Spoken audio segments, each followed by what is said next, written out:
Welcome to शुक्लाइटी point. आप सभी का स्वागत है आपके अपने यूट्यूब चैनल शुक्लाइटी पॉइंट में। मैं शिवम शुक्ला आप सभी दोस्तों का हार्दिक स्वागत करता हूं। दोस्तों, आज की वीडियो में हम बात करेंगे बी द्वितीय वर्ष राजनीति शास्त्र पेपर 1 के बारे में। जानेंगे कि किस प्रकार के प्रश्न पेपर 1 में पूछे जाते हैं राजनीति शास्त्र की विषय वस्तु से। यानी मॉडल पेपर होगा ये 2021 का। कुल मिलाकर बात ये कहें तो मॉडल पेपर किसका है, किस ईयर का है, तो ये है 2021 का। मोस्ट इंपॉर्टेंट प्रश्नों का इसमें समावेश हमने किया है। एक एक प्रश्नों को चुना है, देखा है कि किस प्रकार के प्रश्न एग्जाम में पूछे जा रहे हैं विगत वर्षों में। उन्हीं को मद्देनजर रखते हुए मॉडल पेपर मैं आप लोगों के समक्ष प्रस्तुत कर रहा हूं। तो आशा करता हूं आप लोगों को ये वीडियो अच्छा लगेगा। अगर अच्छा लगता है तो वीडियो लाइक करिए, चैनल को सब्सक्राइब करिए, वीडियो को शेयर करिए। सब्सक्राइब इसलिए कर दीजिए क्योंकि इससे संबंधित जो मैं प्रश्न इसका डालने जा रहा हूँ, मतलब ये प्रश्न आज आज आज के वीडियो में आप देखेंगे कि किस प्रकार के प्रश्न पूछे जाते हैं, मॉडल क्या होता है आपके पेपर का। तो अगर इन प्रश्नों को आपको विस्तार से समझना है, देखना है, जानना है, तो आप हमारे चैनल को सब्सक्राइब करेंगे। आने वाले समय में ये पूरा का पूरा सिलेबस आपका कंप्लीट होगा, ठीक है। तो कुल मिलाकर के आप हमारे चैनल से बने रहेंगे तो आप ही का लाभ होगा। तो आप सब्सक्राइब कर दीजिए और उसके बाद में क्या करेंगे, बेल आइकन को प्रेस कर देना ताकि जो है नोटिफिकेशन पहुंच जाए। सबसे इंपॉर्टेंट होता है नोटिफिकेशन का। तो चलिए अब शुरू करते हैं बिना समय गंवाए इधर उधर की बातें किए हुए मेन टॉपिक पर यानी प्रश्नों पर। तो मॉडल पेपर है 2021 का, political science paper 1 BA second year. ठीक, चलिए देखिए यहाँ पे आपके सामने स्लाइड प्रस्तुत है। खंड आ, जैसा कि आपको पता है आपका प्रश्न पत्र जो होता है 3 खंडों में विभाजित हुआ होता है। पहले खंड के अंतर्गत हम यानी खंड आ के अंतर्गत अति लघुत्तरीय प्रश्नों को समाहित करते हैं। अति लघुत्तरीय प्रश्नों की संख्या आपके एग्जाम में 10 होती है और प्रत्येक एक अति लघुत्तरीय प्रश्न अगर आप करते हैं, प्रत्येक एक मतलब एक आप अगर कर देते हैं लघु मतलब अति लघुत्तरीय प्रश्न, तो उसके 2 नंबर मिलते हैं। यानी एक लघुत्तरीय प्रश्न जब आप एक अति लघुत्तरीय प्रश्न करेंगे तो उसके 2 नंबर मिलेंगे। इस प्रकार से 10 जब करेंगे तो कितने मिल जाएंगे, 20 मिल जाएंगे। तो 20 नंबर आपको अति लघुत्तरीय से मिलते हैं। इसके बाद में आता है लघु उत्तरीय खंड बा में, और खंड बा में आपको 10 प्रश्नों का सामना करना पड़ता है। 10 में से क्या करना है, आपको केवल 5 प्रश्नों को करना होता है। हर एक प्रश्न का एक विकल्प दिया होता है, यानी अथवा करके दिया होता है। तो दो दो प्रश्न दिए होंगे, उनमें से केवल एक करने होंगे। ठीक, तो अथवा करके वही होता है। अभी आगे चल करके उसको मैं बता दूंगा कैसे आता है। उसके बाद में मित्रों दीर्घ उत्तरीय प्रश्न आता है, यानी खंड गा आता है। और खंड गा से 2 प्रश्न मतलब 5 प्रश्न दिए होंगे, उनमें से केवल 2 प्रश्नों के उत्तर आपको देने होते हैं। ठीक है, 500 शब्दों में उनको लिखना होता है। लघु उत्तरीय को 200 शब्दों में और इनको अति लघु उत्तरीय को 50-50 शब्दों में। ठीक, और उनका जो है दीर्घ उत्तरीय का जो 2 आंसर आप लिखते हैं, 2 उत्तर लिखते हैं, वो मतलब कितने नंबर का होता है, तो 15 नंबर का एक होता है, यानी 30 नंबर का कुल मिला करके वो होता है।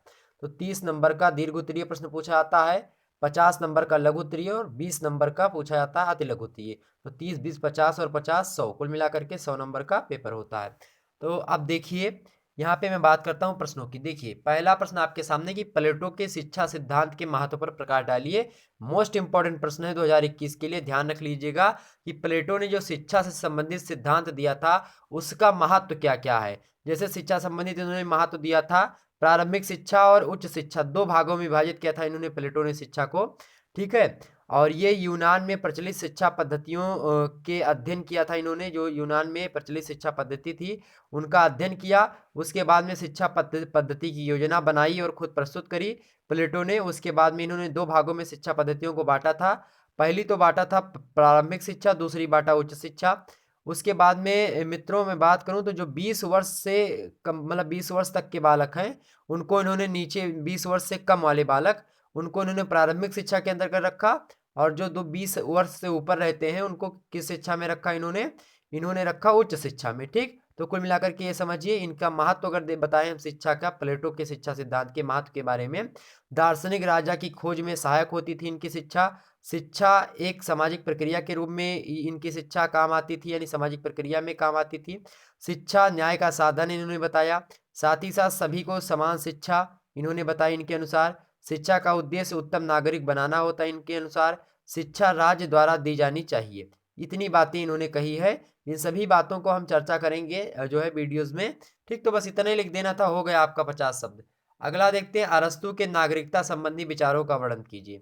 अरस्तु के नागरिकता संबंधी विचार इन्होंने दिए थे। इन्होंने कहा था 4-5 विचार दिए थे, उनमें से जो है मैं एक आध दो बता दूं आपको।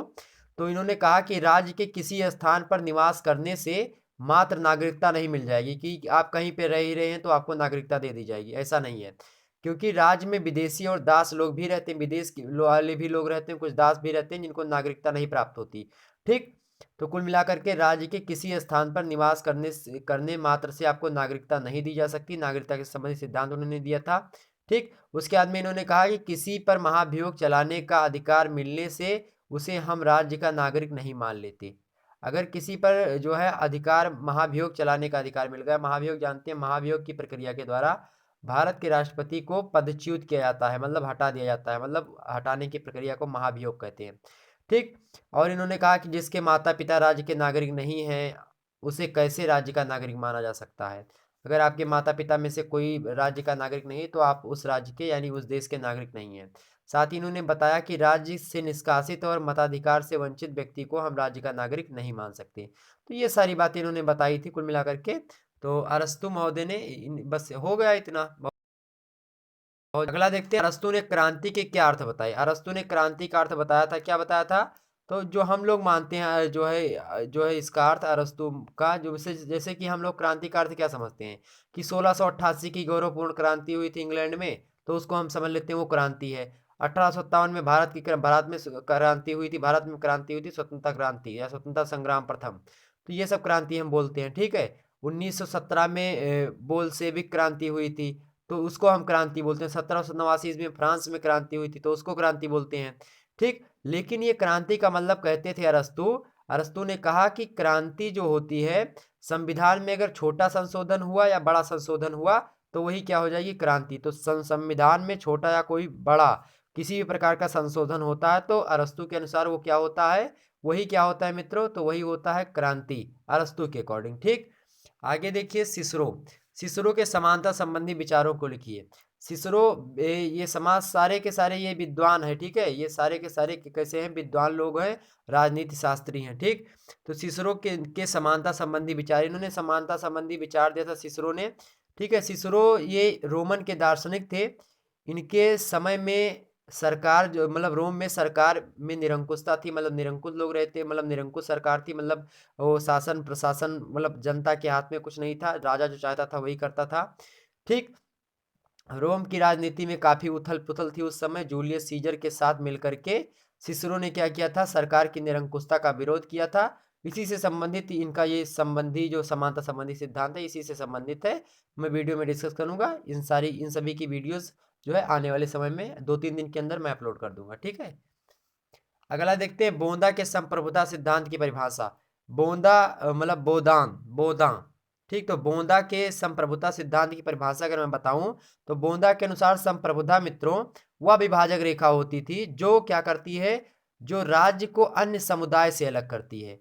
तो इन्होंने कहा संप्रभुता जो होती है वह विभाजक रेखा होती है जो राज्य को अन्य समुदाय से क्या करती है, अलग करती है। संप्रभुता जो होती है नागरिकों और जो और लोग नागरिक हो भारत मतलब किसी देश का कोई नागरिक, उनको सिटीजनशिप प्राप्त है, नागरिकता प्राप्त है, तो वो या फिर जो प्रवासी और वगैरह रह रहे हों, यानी जो उनको प्रजन हम कहते हैं, अलग देश के रह रहे हों, दास रह रहे हों, ठीक है, या यात्री वात्री कोई आए हों वो रह रहे हों, तो इन पर प्रयुक्त की जाने वाली वह सर्वोच्च शक्ति जो कानून द्वारा नियंत्रित नहीं होती, प्रत्येक राज्य में एक व्यक्ति या कई व्यक्तियों के समूह में विधियों का स्रोत होता है। संप्रभुता राज्य में शासन करने की निरपेक्ष एवं अस्थायी शक्ति होती है, किसके अनुसार, बोधा के अनुसार। ठीक, आगे बढ़ते हैं, तो बस इतना लिख देंगे आपका हो जाएगा। अगला देखते हैं मित्रों, अगला आपका प्रश्न है कि स्पेंसर के बुनियादी सिद्धांत को स्पष्ट कीजिए। तो स्पेंसर के बुनियादी सिद्धांत को मतलब व्यक्तिवादी सिद्धांत को क्या करिए, स्पेंसर के व्यक्तिवादी सिद्धांत को स्पष्ट करिए। स्पेंसर का व्यक्तिवादी सिद्धांत क्या है? स्पेंसर को व्यक्तिवादी का प्रबल समर्थक जो है माना जाता है मित्रों। इन्हें व्यक्तिवादी विचारधारा जो है अपने परिवार से विरासत में प्राप्त हुई है। प्राकृतिक अधिकारों के कारण वह एक पक्का व्यक्तिवादी विचारक बन गया। ठीक है, कौन? स्पेंसर महोदय। इसी कारण स्पेंसर ने व्यक्ति को साध्य और राज्य को क्या माना है, साधन माना। तो व्यक्ति को साध्य माना इन्होंने और जो है राज्य को साधन माना। ठीक, तो लक्ष्य इनका क्या था, लक्ष्य इनका था क्या, व्यक्ति, और जो साधन माना मतलब लक्ष्य की प्राप्ति तक पहुंचने के लिए वो राज्य माना। राज्य संस्था व्यक्ति की अपूर्णता, अस्थायी तथा विकृति प्रकृति का क्या होता है, परिणाम होता है। अस्थायी होने के कारण अपना स्वार्थ पूरा करने के लिए व्यक्ति अपराध करता है। उस अपराध को रोकने के लिए ये राज्य का अस्तित्व रहता है। यदि व्यक्ति सदाचारी और नैतिक हो जाए तो राज्य की कोई आवश्यकता नहीं होगी। यही बात कही थी किसने, स्पेंसर ने, व्यक्तिवादी को लेकर के, कि यदि क्या हो जाए, यदि राज्य में अगर अपराध नहीं होगा तो फिर राज्य का क्या काम। राज्य में सरकार होती है, वो अपराध को कंट्रोल करती है।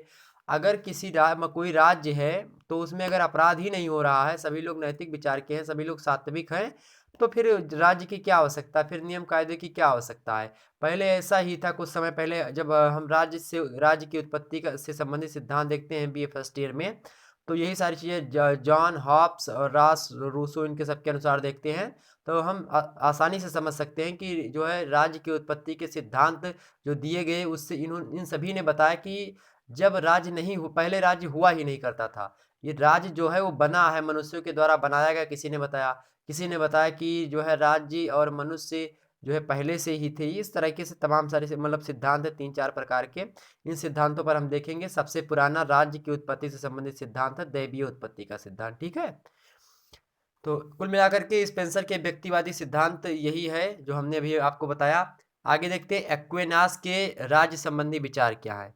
एक्विनास के राज्य संबंधी विचार इन्होंने बताए, तमाम सारे विचार एक्विनास इन्होंने बताया। इनके अनुसार जिस प्रकार शरीर पर मनुष्य का हृदय शासन करता है, एक्विनास ने कहा कि जिस प्रकार से शरीर में क्या होता है, शरीर पर मनुष्य का हृदय शासन करता है, ठीक उसी प्रकार इस संसार पर एक ही शक्ति राज्य करती है और वह शक्ति है ईश्वर। राजतंत्र में शांति, सुरक्षा, सुव्यवस्था और समन्वय भली भांति स्थापित हो जाता है। एक्विनास और कहते हैं कि राजा का कर्तव्य जनता की सेवा करना होता है। उसका प्रथम कर्तव्य होता है सुख और समृद्धि, शांति तथा आदर्श का जीवन स्थापित करना होता है। एकता और शांति की स्थापना के लिए वह प्रजा का जीवन सुखी चाहता है। प्रजा के कानूनों का पालन करवाना, विदेशी आक्रमण से प्रजा की रक्षा करना आदि, ये सब किसके कार्य होते हैं, ये सब राजा के कार्य होते हैं। ठीक, तो यही है कुल मिलाकर के एक्विनास के राज्य संबंधी विचार। इन्होंने ऐसे विचार दिए राज्य से संबंधित, ठीक, कि राज्य कैसा होना चाहिए। ठीक, इनका पूरा नाम क्या है एक्विनास का, तो टॉमस एक्विनास इनका पूरा नाम है। क्या है, टॉमस एक्विनास। अगला देखते हैं हॉब्स की प्राकृतिक अवस्था का वर्णन देख लेते हैं। हॉब्स की प्राकृतिक अवस्था क्या थी, तो हॉब्स महोदय की प्राकृतिक अवस्था के बारे में बात करें तो इन्होंने अराजक माना है अवस्था को। प्राकृतिक अवस्था को इन्होंने क्या माना है, अराजक माना है। उस समय मानव में उचित और अनुचित के निर्धारण की कोई क्षमता नहीं थी। ठीक, जब प्रकृति थी तो मनुष्य अपने से निर्बल शक्ति की संपत्ति को हड़पने का प्रयास करता था। इस प्रकार समाज में भय का वातावरण था और राज्य व्याप्त थी, मतलब राज्य में क्या व्याप्त थी, अराजकता व्याप्त थी। जब राज्य नहीं था, ये प्राकृतिक अवस्था बताते हैं। जैसे राज्य की उत्पत्ति से संबंधित सिद्धांत दिया है हॉब्स ने, तो हॉब्स जैसे जो पुरानी अवस्था थी, यानी जब राज्य नहीं था तो उससे पहले अवस्था को हम प्राकृतिक अवस्था कहते हैं। ठीक, तो जब राज्य नहीं था तो उससे पहले अवस्था को, यानी राज्य से पहले की अवस्था को हम प्राकृतिक अवस्था कहते हैं। तो हॉब्स कहते हैं प्राकृतिक अवस्था जो थी वो अराजक थी और उस समय मानव क्या करता था, जो सबल मानव हुआ करता था वो निर्बल मानव जो हुआ करता था उसको मार पीट करके क्या करा करता था, उसकी जमीन जायदाद, उसके जो धन दौलत होती थी उनको हड़प लेता था और खुद अपना जो है सारी चीजें करने लगता था।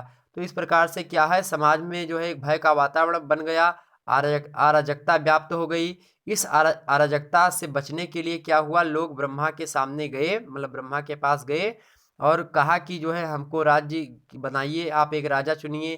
ठीक, तो क्या हुआ, जिसमें घोषणा की गई कि हम अपने सभी अधिकार अमुक व्यक्ति को समर्पित करते हैं या फिर किसी व्यक्ति को हम ऐसे चुनिंदा करते हैं जो कि राजा होगा। ब्रह्मा जी के पास गए, उन्होंने बताया, बशर्ते ये भी बताया कि जो राजा बनेगा उसके लिए कुछ शर्त भी होगी। ब्रह्मा ने इस धरती पर मनु को राजा बना करके भेजा था, अतः मनु प्रथम राजा थे इनके अनुसार। ठीक है, तो राजा के भी कुछ नैतिक कर्तव्य थे, राजा के भी कुछ जो है थे, मतलब राजा पर पूर्ण रूप से राजा जो है निरंकुश नहीं होते हुआ करते थे। राजा ये नहीं कि मतलब जो जनता है उन पर अत्याचार करे राजा, ऐसा भी नहीं था हॉब्स के अनुसार। जब हॉब्स ने बताया राज्य से उत्पत्ति सिद्धांत, मतलब राज्य उत्पत्ति सिद्धांत दिया, तो इन्होंने कहा पहले जो है बहुत मारकाट चलता था, तो उन्हीं को रोकने के लिए, उन्हीं सभी भय के वातावरण को खत्म करने के लिए राज्य की उत्पत्ति का, मतलब राज्य को बनना मतलब अनिवार्य हो गया था, राज्य बनाना, और एक राजा का बनना अनिवार्य हो गया था। तो एक राजा बने और जो थे मनु थे, और किसने भेजा था इनको? ब्रह्मा ने भेजा था। किसने कहा? हॉब्स ने कहा ये बात। ठीक, इतनी बात ध्यान रखेंगे। आगे चलिए बढ़ते हैं। अगला प्रश्न देखिए, अगला प्रश्न है राज जीवन के लिए अस्तित्व में आया। अगला प्रश्न क्या है कि राज जो है वो जीवन के लिए क्या हुआ है? अस्तित्व में आया है, किंतु यह सदजीवन के लिए बना हुआ है। अरस्तु के इस कथन को स्पष्ट कीजिए। तो अरस्तु ने कथन कहा, इसको स्पष्ट करिए। तो कुल मिलाकर के आप इस राज्य से संबंधित सिद्धांत दे सकते हैं कि अरस्तु का कहना है कि राज्य का निर्माण इसलिए नहीं हुआ है कि वह अपने नागरिकों को न्यूनतम न्यूनतम जीवन सुविधा उपलब्ध कराए, बल्कि संघ का निर्माण नागरिकों को अच्छी से अच्छी सुविधा उपलब्ध कराना होता है। यदि राज्य ऐसा नहीं कर सकता है तो उसे समाप्त हो जाना चाहिए। राज्य का निर्माण जब हुआ था तो उसका उद्देश्य मात्र जीवन उपलब्ध कराना था, लेकिन बाद में क्या हुआ? अच्छे जीवन के लिए राज्य का निर्माण माना गया। तो कुल मिलाकर के आप ऐसा कह सकते हैं कि राज्य का जो इन्होंने कहा कि राज्य जो जीवन के लिए अस्तित्व में आया है, व्यक्तियों के जीवन को सही सुचारू रूप से चलाने के लिए अस्तित्व में आया है, किंतु यह सदजीवन के लिए बना हुआ है। यह कथन अरस्तु ने कहा है। इसकी पुष्टि आप ऐसे कर सकते हैं कि पहले जब राज्य बना था तो व्यक्तियों के लिए बना था, व्यक्तियों की उपयोगिताओं की पूर्ति के लिए बना था, व्यक्तियों की समस्याओं को हल करने के लिए बना था। इस प्रकार से आप समझा सकते हैं। ठीक, 85 शब्दों में समझाना ज़्यादा नहीं है। अगला देखते हैं 10वां प्रश्न, स्वतंत्रता और समानता पर लास्की के विचार क्या हैं? स्वतंत्रता एवं समानता पर लास्की महोदय का कहना है, ये कहते हैं कि लास्की के स्वतंत्रता की अवधारणा उसके अधिकारों के साथ जुड़ी हुई होती थी, इसलिए स्वतंत्रता अधिकारों का सार होता है। इस संबंध में लास्की के विचारों में परिवर्तन होता रहा है। प्रारंभ की बात करें जाए तो प्रारंभ में बहुलवादी और तमाम सारे वाद आए, जैसे मार्क्सवाद, समाजवाद, लोकतंत्रवाद, ये सारी विचारधाराएं आती गईं। स्वतंत्र व्यक्ति के विकास के लिए नितांत आवश्यक हैं। चिंता के 3 रूप बताए हैं। ये सारी जो व्यवस्थाएं समाजवादी, लोकतंत्रवादी, मार्क्सवादी, ये सब किसी व्यक्ति के विकास के लिए क्या हैं? आवश्यक होती हैं। इन्होंने जो है लास्की महोदय ने स्वतंत्रता मतलब क्या दिया है? 3 जो है स्वतंत्रता के 3 रूप बताए हैं। व्यक्तिक स्वतंत्रता इन्होंने बताया, एक होती है राजनीतिक स्वतंत्रता बताया, एक होती है आर्थिक स्वतंत्रता। मतलब व्यक्तिक स्वतंत्रता मतलब व्यक्ति की अपनी पर्सनल स्वतंत्रता, ठीक है। उसके बाद में राजनीतिक रूप से स्वतंत्रता और आर्थिक रूप से स्वतंत्रता, 3 प्रकार की स्वतंत्रता इन्होंने बताई। किसने? लास्की महोदय ने। ठीक, तो कुल मिलाकर के आपने समझ लिया इतनी सारी बातें, और 10 प्रश्नों के उत्तर भी आपने समझ लिए ओवरऑल मोटी मोटा।